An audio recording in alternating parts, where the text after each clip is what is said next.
wahdahu la syarika lah, wa asyhadu anna Muhammadan abduhu wa rasuluh, la nabiyya wa la rasula ba'dah. Allahumma salli wa sallim wa barik ala Muhammadin wa ali Muhammad kama sallaita wa sallamta wa barakta ala Ibrahim wa ali Ibrahim fil alamina innaka hamidum majid. Amma ba'd. Saudara sekalian, sejenak marilah kita sediakan waktu kita untuk bersama mengadakan Telaah Al-Islam siang hari ini. Sertakan harapan kepada Allah, semoga lewat telaah siang hari ini Allah menganugerahkan kepada kita taufik hidayahnya, bimbingan serta pemahamannya. Untuk itu marilah hadirin kita buka telaah siang hari ini dengan al-basmalah. Bismillahirrahmanirrahim. Saudara sekalian, di dalam kitab Al-Hikam, Ibnu Athaillah mengajak kita untuk selektif memilih teman, dalam pengertian bisa pendamping hidup, suami atau istri, atau dalam lingkungan kerja maupun aktivitas di luar rumah, dengan tetap mewaspadai penyesatan dari tujuan Allah, masa depan akhirat, dijauhkan, disesatkan dari cara Islam, sehingga perjalanan menuju Allah ini sepanjang nafas yang kita hirup dan kita hembuskan kembali. Dan perjalanan seorang muslim itu bukan dari oleh untuk dunia, tapi perjalanan kita startnya dari Allah, ya. Kemudian finishnya kepada Allah, ya. Garis besar haluan kehidupan kita ini syarat dengan aral melintang, sehingga setan bersumpah di hadapan Allah, fabima aghwaytani, maka dengan sebab engkau memandang aku sesat. Jadi setan itu tidak mengakui kalau dirinya itu sesat, tapi Allah yang dipandang, bahwa Allah itu yang menyesatkan setan tadi. Maka la aqudanna lahum syiratakal mustaqim, benar-benar akan aku halangi, aku duduki syiratakal mustaqim, jalan engkau yang lurus. Apa jalan lurus itu? Jalan yang mengantarkan sampai kepada cinta ridhonya Allah, jalan yang mengantarkan kita kepada masa depan kita akhirat, karena di sanalah sukses yang sebenarnya, gagal terpuruk yang sebenarnya. Kemudian apa? Summala'atiyannahum mim baini aidihim. Jadi bala tentara pasukannya itu ya, akan mendatangi, menyerang dari depan kita, sehingga dikasih masa depan yang jauh dari masa depan yang sebenarnya, yaitu akhirat. Yang di akhirat itu sehari 1000 tahun. Taruhlah ada orang sukses dunia ini 1000 tahun, umurnya saja tidak ada 1 abad. Itu hanya untuk modal hidup sehari di akhirat. Maka dengan sayangnya Allah, kegiatan kita yang semua corak ibadah itu dilipat gandakan, diabadikan di akhirat. Jadi dia akan menyerang dari depan kita, dikasih harapan-harapan semu dan kosong, yaitu harapan dunia ini semata. Wa an aimanihim, akan kami serang dari arah kanan. Dikasih apa? Cobaan hidup yang sifatnya menyenangkan. Jadi harapannya itu hanya kesenangan duniawi ini saja, sehingga lupa ada kesenangan, kebahagiaan masa depan akhirat. Sehingga tolak ukurnya dalam hidup ini hanya apa? Yang menyenangkan itu kebenaran, yang tidak menyenangkan dipandang itu tidak benar. Wa an syama'ilihim, diserang dari arah kiri, dikasih ancaman ya, kesengsaraan jangka pendek, yaitu dunia ini saja, sehingga yang menyulitkan, yang tidak menyenangkan dipandang itu sebuah salah, sesuatu yang salah. Ini bahaya sekali ini ya. Sebab yang namanya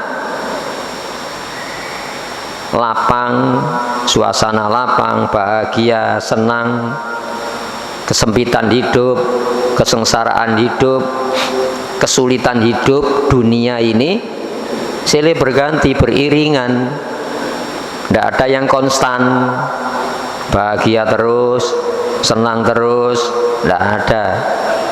Mengiringi kehidupan ini, fa inna ma'al usri yusra, inna ma'al usri yusra.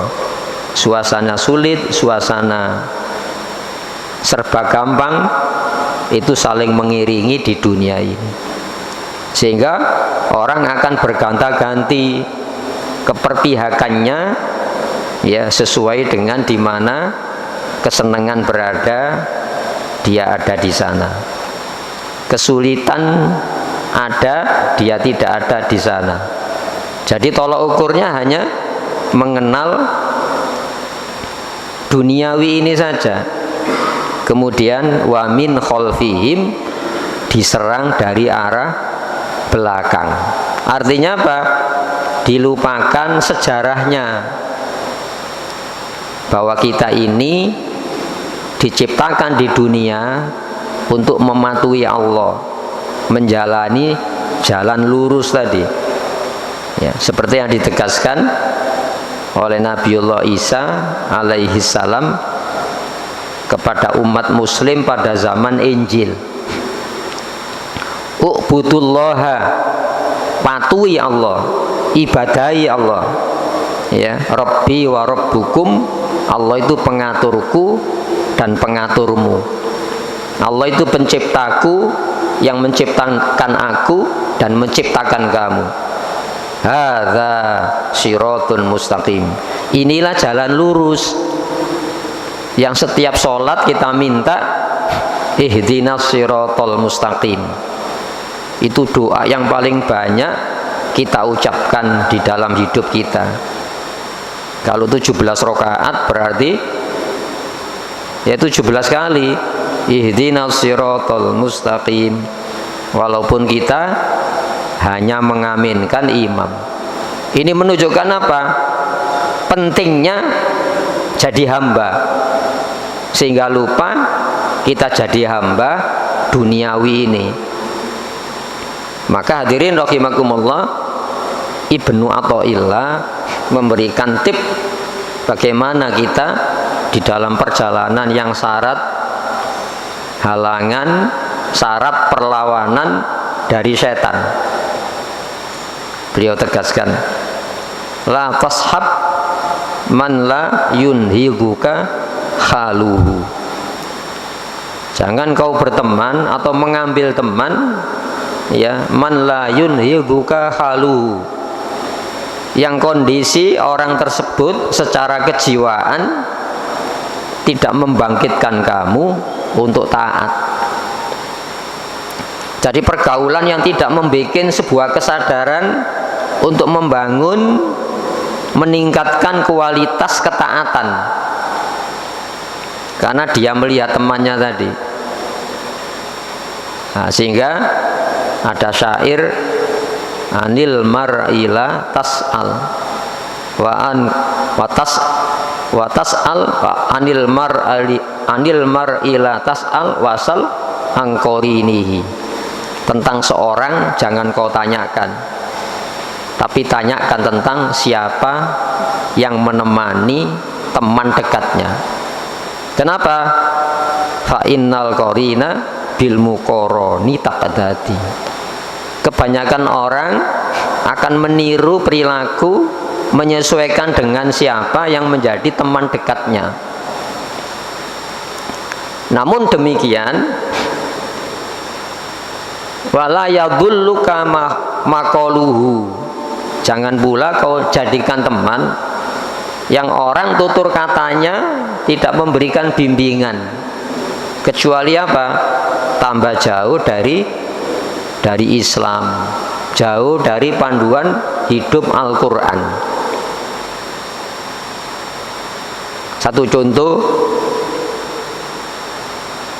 di Jawa Timur ini kan mayoritas Muslim, ya. Tapi angka perceraian terbesar seluruh Indonesia itu Jawa Timur. Padahal Al-Quran sebagai panduan kehidupan pribadi rumah tangga itu ada di rumah-rumah kita. Kenapa demikian? Karena bergaul tanpa panduan.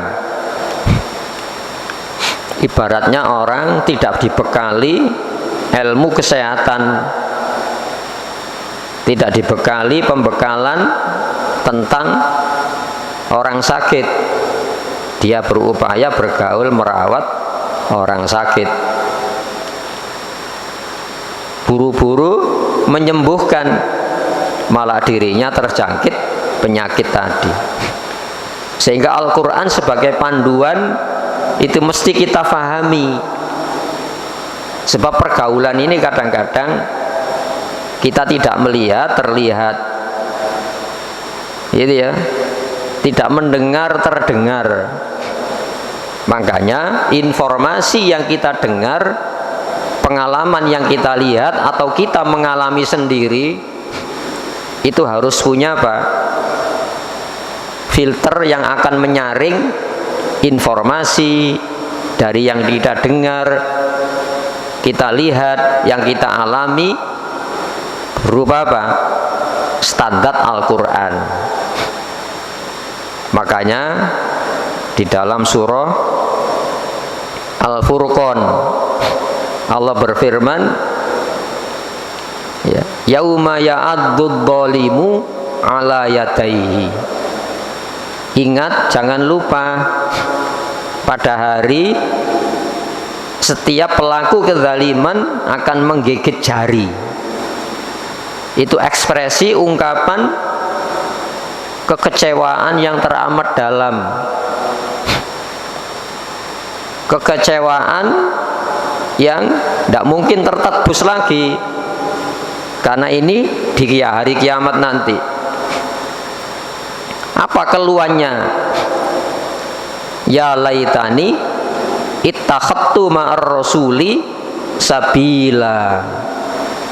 Duhai, andaikan aku dulu meniti jalan menjalani cara hidup beserta Rasulullah, orang-orang yang dekat dengan Rasulullah, orang-orang yang menjadi warisan para nabi,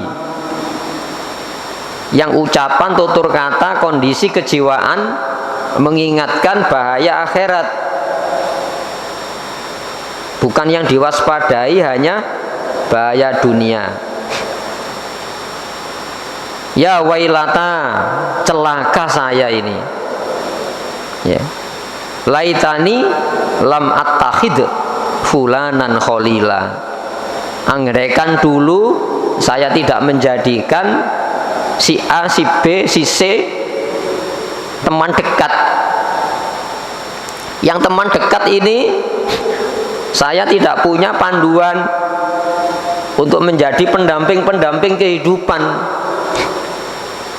Laqad adallani aniz zikri. Teman dekat saya ini, pendamping dekat saya, bisa suami, bisa istri, bisa teman kerja, teman pergaulan. Adallani aniz zikri, menyesatkan saya dari peringatan Allah, disesatkan dari panduan hidup Al-Quran. Kita insya Allah tidak ada ingin sengsara, tapi mana yang menyengsarakan tidak punya pembekalan.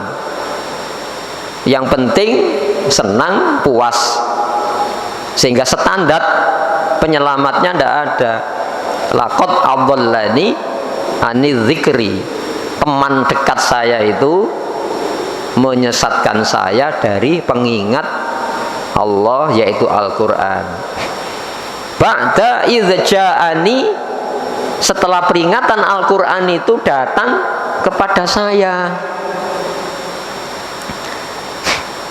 Insya Allah Al-Quran mushafnya ada di rumah-rumah kita. Mari kita bawa ke masjid-masjid, tempat taklim Al-Quran. Kalau ngaji Quran harapannya apa? Supaya dapat bimbingan lewat cahaya Al-Quran. Mendatangi masjid cahaya Al-Quran, membaca Al-Quran cahaya Al-Quran, mendalami Al-Quran cahaya Al-Quran. Yang cahaya ini diletakkan di dalam wadah hati seseorang, kesadarannya. Makanya Rasulullah nanti di akhirat mengadu dengan ekspresi mengiba Nabi. Kalau orang tua kita ini sambil meraba ngerus dada ini, ya. Apa yang dikatakan Rasulullah? Wa qala Rasul, Rasul mengatakan, Rasul itu orang yang paling kasih sayang kepada umatnya, orang yang paling punya keinginan kuat menyelamatkan umatnya. Rasulullah itu orang yang paling punya keinginan kuat menyelamatkan dan tidak suka hal-hal yang menyengsarakan itu menimpa umatnya. Itu Rasulullah Muhammad SAW. Dengan mengatakan apa beliau? Ya Rabbi, wahai pengatur saya, wahai pencipta saya, Allah, inna qaumi, sesungguhnya kaum saya, umat saya, ittakhadhu hadzal qur'ana mahjuro, sudah menjadikan Al-Quran ini yang dihindari, bukan pendampingan yang setia. Upacara membaca Quran itu bisa temporal, ya. Tapi jangan sampai kehadiran Al-Quran ini waktu-waktu tertentu temporal dan lokal, hanya saat kelahiran, pernikahan, kematian. Tapi dari yang temporal jadikan keseharian untuk ditelaah, difahami. Kenapa? Membaca Quran dapat pahala, mendengar saja dapat pahala. Tapi ibaratnya resep itu ya, harus dibawa ke apoteker. Itu pun bukan membuat sendiri resep, dari dokter yang mendiagnosis ini sakit apa. Makanya disebutkan syifaul lima fisyudur. Al-Quran ini obat berbagai macam problema batin, problema hati, problema kejiwaan. Sehingga butuh perlindungan ya, supaya tidak terjangkit penyakit yang sifatnya ruhani, polusi ruhani. Makanya la tashab man la yunhibuka khalu. Jangan kau temani orang-orang yang kondisi kejiwaan orang tersebut tidak mampu membangkitkan kesadaran kamu untuk taat, dan juga tutur katanya ya tidak memberikan bimbingan kamu kepada mengenal Allah, tujuan akhirat, memahami jalan Islam. Kenapa? Kecenderungan manusia itu membandingkan ya. Kalau dia buruk, bergaul dengan orang yang perilakunya lebih buruk, tolak ukurnya mana? Saya masih lebih baik dari dia. Tapi kalau dengan pergaulan orang-orang yang berakhlak baik, kita akan disadarkan, ya Allah, saya kok tidak seperti teman saya yang ahli taat, ahli ibadah, yang suka menolong orang. Nah, sehingga bergaul itu harus membangkitkan kesadaran kita untuk semakin taat kepada Allah, bukan malah mentolerir ya kemaksiatannya. Maksiat saya masih sedikit dibanding teman saya itu tadi. Sebab apa? Kecenderungan manusia membandingkan ya keburukannya dengan orang yang lebih buruk. Hadirin rahimakumullah, sehingga menimbulkan jiwa-jiwa yang sombong. Sebab modal sombong ini terlalu banyak ya. Orang kaya sombong itu masih punya alasan, meskipun itu ya buruk. Tapi ada orang miskin sombong, modal kemiskinan sombong, modal kebodohannya jadi sombong. Meskipun saya miskin ini tidak akan pernah sudi meminta pertolongan kepada kamu dengan kemiskinannya. Ketidaktahuannya bisa jadi sombong.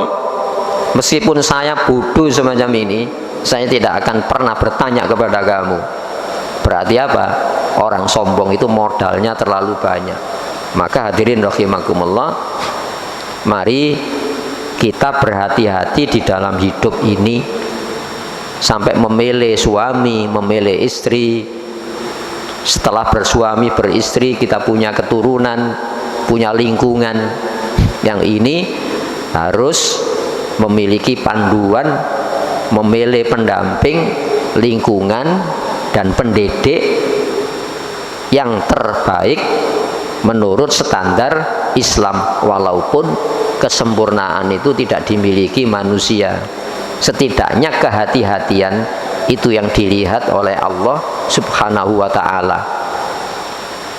Ada seorang istri, istrinya baik, ahli surga, pendidiknya buruk, lingkungannya buruk, tapi selamat. Kenapa? Hati-hati.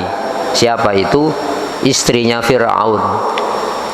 Ada seorang istri, pendidiknya baik, lingkungannya baik, tapi peserta didiknya tidak hati-hati, masuk neraka. Siapa itu?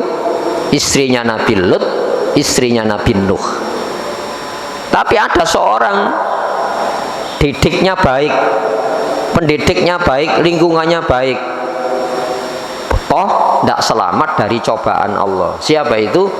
Sayyidah Maryam, ibundanya Nabi Isa alaihi salam, dicoba dengan cobaan saking beratnya sampai dia mengatakan, ya laitani mittu qabla hadza, andaikan aku mati sebelum saya dapat cobaan semacam ini. Bagaimana seorang perempuan yang hamil dan itu bukan hasil perzinahan, tapi ruhnya itu ditiupkan oleh malaikat Jibril, yaitu lahirnya Nabi Isa alaihissalam. Tidak ada orang percaya kan wanita hamil tanpa seorang suami. Hadirin rahimakumullah, kesimpulannya mari kita memilih pendamping-pendamping kehidupan dimanapun kita berada. Namun kadangkala kita dihadapkan ya satu kondisi yang kita tidak punya pilihan kecuali bergaul dengan siapapun. Tapi ingat, kita punya panduan yaitu Al-Quran. Jadilah Al-Quran itu bacaan setiap hari yang kita dengarkan, sebab Al-Quran itu punya daya yang menetralisir pengaruh negatif dari setiap pergaulan. Allah menjanjikan di dalam Al-Quran, wa idza qara'tal Qur'ana ja'alna bainaka wa bainal ladzina la yu'minuna bil akhirati hijabam masturo. Kalau aktif kamu membaca Quran, mempelajari Al-Quran, garansinya apa? Kujadikan antara kamu dan orang-orang yang tidak percaya akhirat itu sekat yang mendindingi. Sekat itu tidak kelihatan, tapi sekat itu berupa cahaya yang akan melindungi kita dalam pergaulan hidup. Semoga yang kita telaah dijadikan hidayah oleh Allah. Marilah kita berdoa kepada Allah Subhanahu wa taala. Allahumma shalli wa sallim wa barik ala sayyidina Muhammad wa ala ali sayyidina Muhammad. Walhamdulillahi rabbil alamin. Rabbana zalamna anfusana wa illam taghfir lana tarhamna lanakunanna minal khasirin. Rabbana hab lana min azwajina wa dhurriyyatina qurrata a'yun waj'alna lil muttaqina imama. Rabbana atina fid dunya hasanah wa fil akhirati hasanah wa qina adzabannar. Subhana rabbika rabbil izzati amma yasifun wa salamun alal mursalin alhamdulillahi rabbil alamin. Assalamualaikum warahmatullahi wabarakatuh.